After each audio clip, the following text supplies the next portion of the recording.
ልደት ኢየሱስ ክርስቶስ ከምዚዩ አዲዩ ማርያም ዮሴፍ ተሓጽያ ከላ ከይተራኸቡ ብመንፈስ ቅዱስ ጠኒሳ ተረኸበት ዮሴፍ ሕጽያ ጻድቕ ሰብኣይ ነበረ እሞ ብሕቡእ ክሓድጋ ሓሰበ እምበር ክገልጻ ይፈተወን ንሱ እዚ ክሓስብ ከሎ እነሆ መልአኽ እግዚአብሔር ብሕልሚ ተራእዮ ከምዚሉ ዮሴፍ ወዲ ዳዊት እቲ ሕጽይትኻ ማርያም ጠኒሳቶ ዘላ ካብ መንፈስ ቅዱስ እዩ እሞ ንምውሳዳ ኣይትፍራህ ወዲ ክትወልድ እያ ንሱ ኸኣ ንህዝቡ ካብ ሓጢኣቶም ከድሕኖም እዩ እሞ ስሙ ኢየሱስ ክትሰምዮ ኢኻ እዚ ኩሉ እቲ እግዚአብሔር ብነቢይ ተዛርቦ ክፍጸም ኮነ ከምዚ ዝብል እነሆ ድንግል ክትጠንስ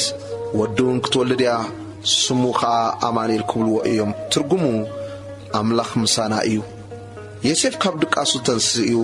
መልአኽ እግዚአብሔር ከም ዝኣዘዞ ገበረ ንማርያም ሕጽይቱ ወሰዳ